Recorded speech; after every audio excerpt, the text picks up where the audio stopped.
Welcome back friends. In this lecture આપણે વનસ્પતિ સંવર્ધન વિશેની જે ચર્ચા કરતા હતા આગળના લેક્ચરમાં, બરાબર, કે ભાઈ વનસ્પતિ જે છે એ વનસ્પતિની અંદર આપણે સંકરણ દ્વારા એની નવી નવી જે કોઈ પણ જાત છે, બરાબર, વેરાયટી છે, એ કેવી રીતે ઉત્પન્ન કરી શકાય એના વિશેની ચર્ચા આપણે કરી ચૂક્યા છીએ. હવે એની અંદર જો આપણે આગળ વધીએ તો મેં તમને આગળ પહેલા વાત કરી હતી કે ભાઈ ભારત કૃષિ પ્રધાન દેશ છે, બરાબર. આપણે બધા જાણીએ છીએ કે ભારત જે છે એ કૃષિ પ્રધાન દેશ છે. ભારતની અંદર ઘણા બધા લોકો ખેતી સાથે સંકળાયેલા છે. અને બીજી આપણે જો વાત કરીએ તો ભારતની જે કોઈ પણ કુલ ભારતનું જે ઘરેલું કુલ ઉત્પાદન જે છે, જેને આપણે જીડીપી તરીકે ઓળખી શકાય, આ જીડીપી ની અંદર, બરાબર, ભારતના જીડીપી તો એનો જે કોઈ પણ ઘરેલું ઉત્પાદન જે છે એમાં 33% હિસ્સો, 33% જેટલો હિસ્સો એ ખેતીવાડી ક્ષેત્રનો છે, એ કૃષિ ક્ષેત્રનો છે. અને બીજી જો આપણે વાત કરીએ રોજગારીની, તો આપણે બધા જાણીએ છીએ કે ભાઈ ખેતીવાડીની અંદર ઘણા બધા લોકોને રોજગારી પૂરી પડતી હોય છે અને ઘણા લોકો જે છે એમાંથી એમાં કામ પણ મળતું હોય છે અને બીજું ઉત્પાદન પણ મળતું હોય છે. તો લોકોની જો આપણે વાત કરીએ તો લગભગ 66% જેટલા લોકો જે છે એ લોકો કૃષિ ક્ષેત્રેથી રોજગારી, બરાબર, એને રોજગારી મળે છે, રોજગારી મળી રહે છે.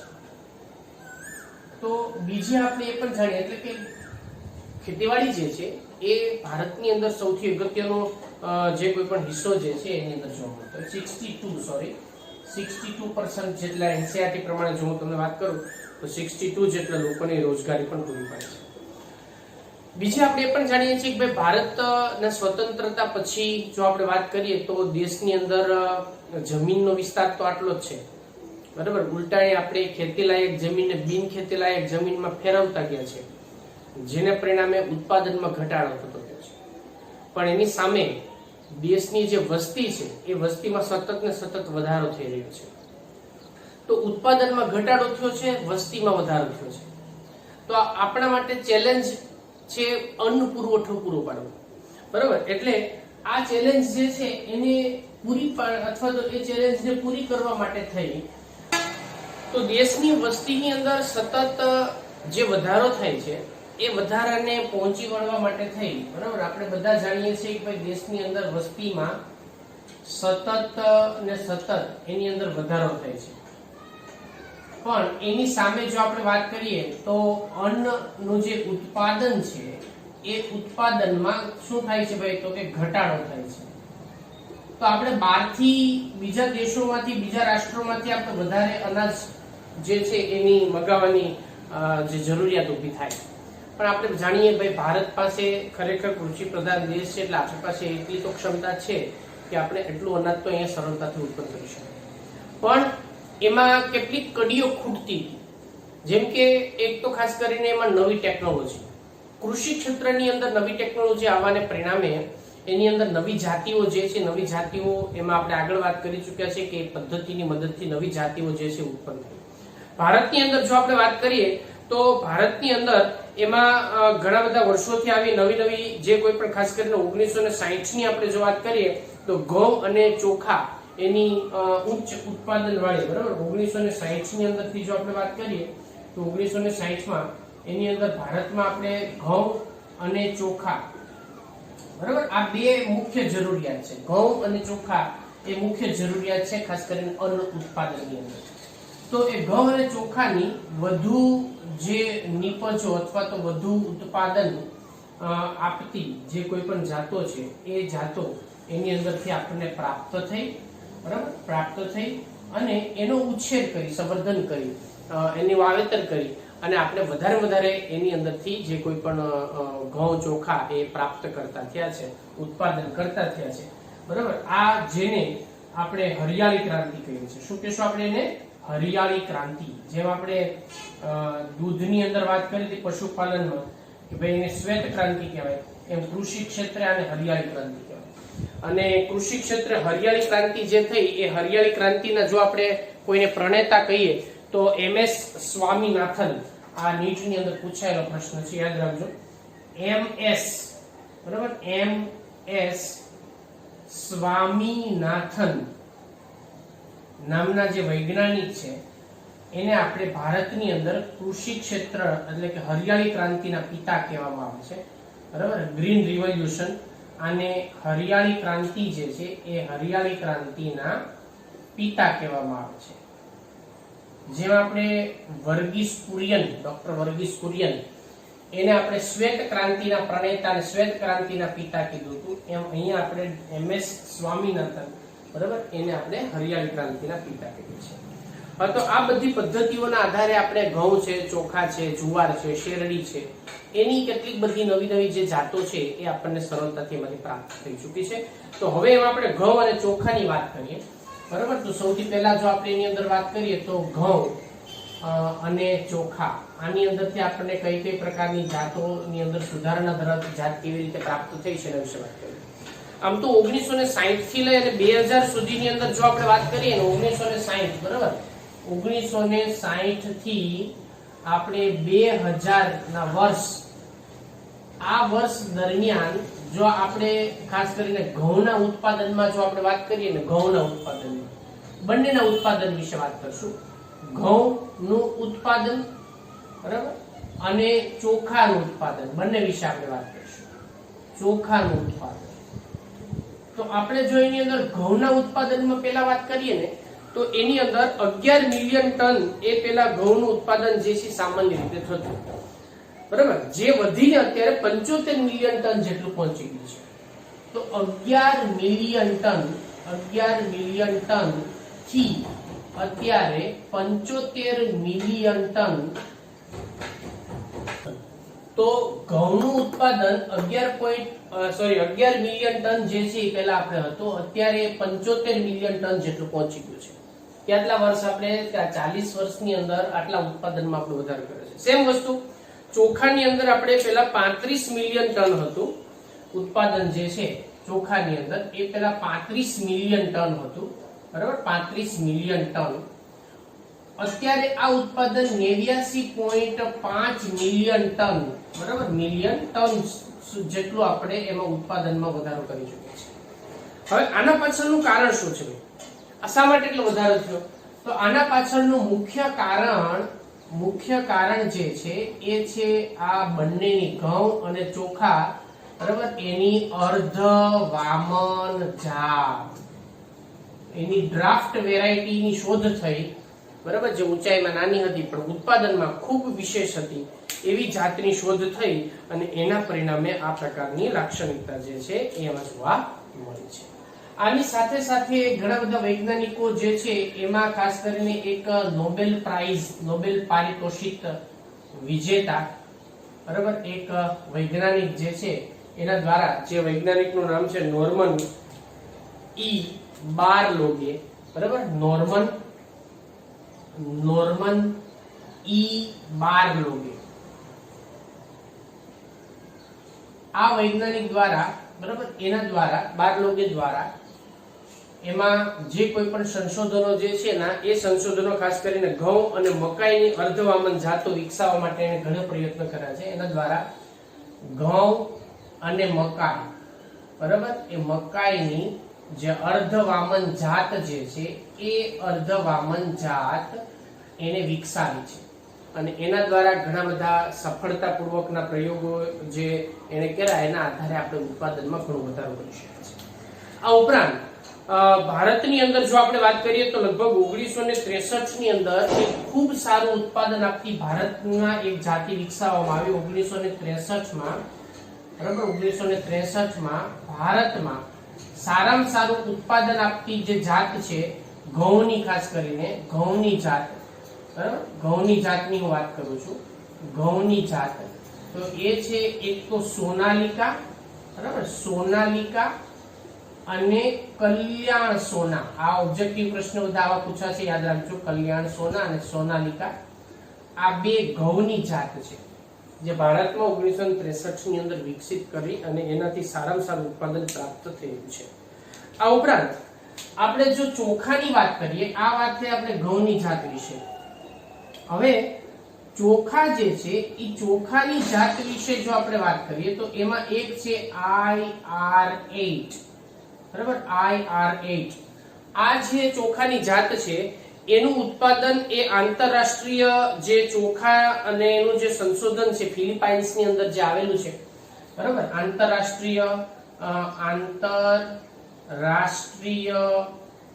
ચોખા સંશોધન કેન્દ્ર, બરાબર, સંસ્થા જે છે એમાંની એ સંસ્થા જે ફિલિપાઇન્સમાં છે, બરાબર, ફિલિપાઇન્સ, ત્યાં આના વિશેની સંશોધન જે છે ત્યાં કરવામાં આવે છે.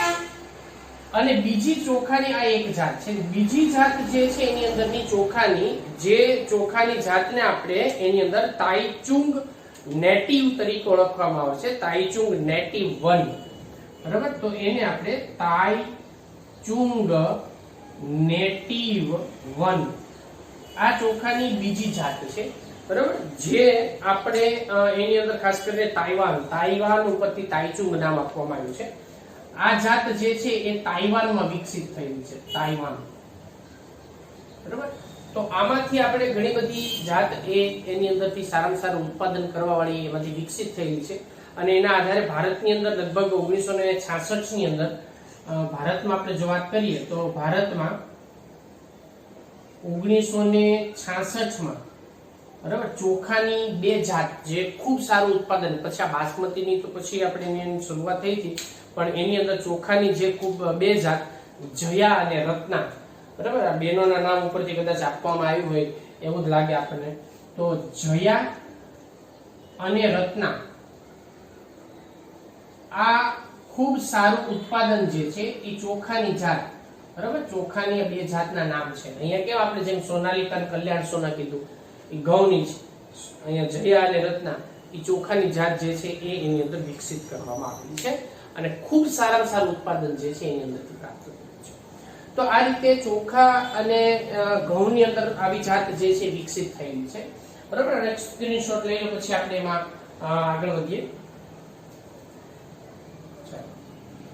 ઓકે, હવે વનસ્પતિ સંવર્ધનની અંદર આપણે જો આગળ વધીએ તો હવે એના પછીની શેરડીના ઉત્પાદન વિશેની આપણે વાત કરીએ કે શેરડીની અંદર જે કોઈ પણ જાતિ છે ભારતમાં જે ઉગાડવામાં આવે છે કઈ કઈ છે અને એની અંદર કઈ કઈ પ્રકારના સંશોધનો થયેલા છે.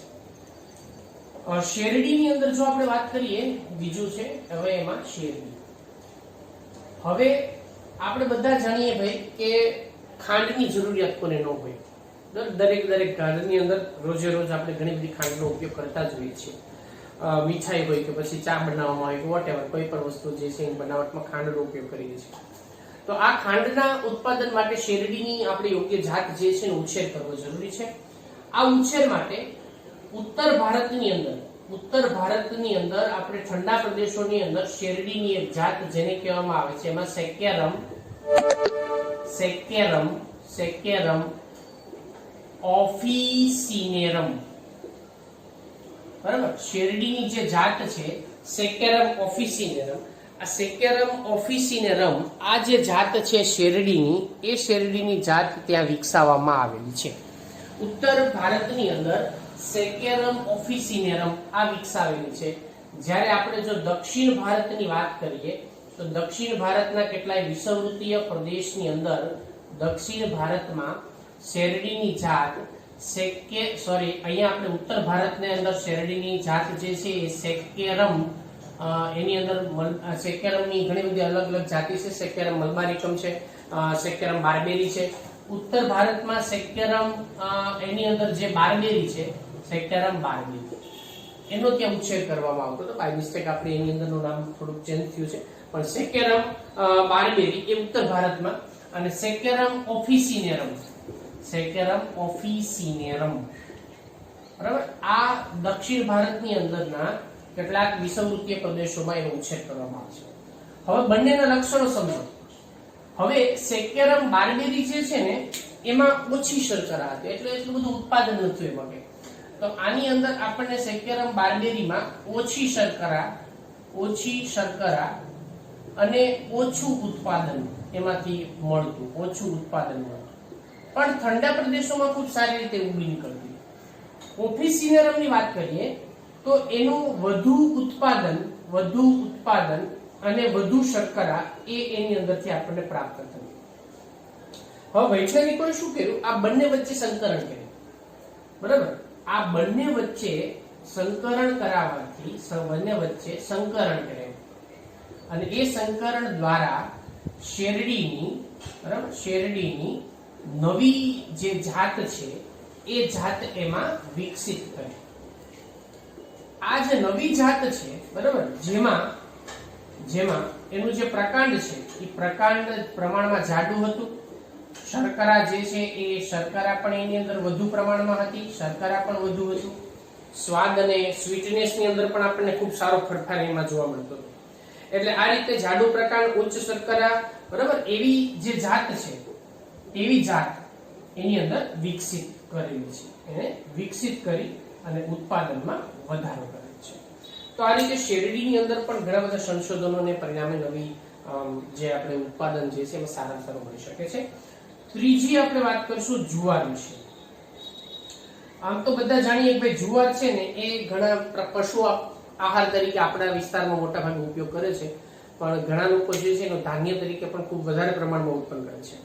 એટલે આની અંદર પણ જુવારની અંદર પણ એનું જે કોઈ પણ સંકરણ કરાવીને, જુવારમાં પણ સંકરણ કરાવીને, બરાબર, એમાં વધુ ઉત્પાદન આપી શકે અને શુષ્કતા સામે એમાં જે કોઈ પણ પ્રતિકારોધકતા અથવા પ્રતિકારકતા વિકસિત કરી શકે.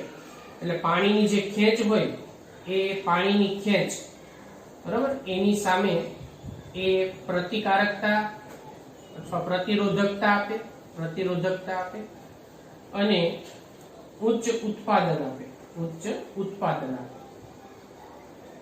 તો એના માટે એને વિકસિત કરવામાં આવી છે. ઘણી બધી જાત જે છે એ વિકસિત કરી છે એમાં. એટલે આવી રીતે વૈજ્ઞાનિકો દ્વારા નવા સંશોધનો દ્વારા ઘણી બધી નવી અલગ અલગ પ્રકારની સંકર જાતો વિકસિત કરી, જેનાથી આપણે ઉત્પાદનમાં પણ સારામાં સારો ફાયદો થઈ શકે છે. અને બીજું કે એની અંદર ગુણવત્તાસભર જે જાત છે, ગુણવત્તાસભર જે ઉત્પાદન છે એ પણ પ્રાપ્ત થઈ શકે છે. તો અહીંયા સુધી આપણે ટોપિકને રાખ્યા. આગળના લેક્ચરમાં આપણે જે કોઈ પણ રોગ પ્રતિકારકતા સામેની જાતો કેવી રીતે વિકસિત કરી શકાય એના વિશે ચર્ચા કરીશું.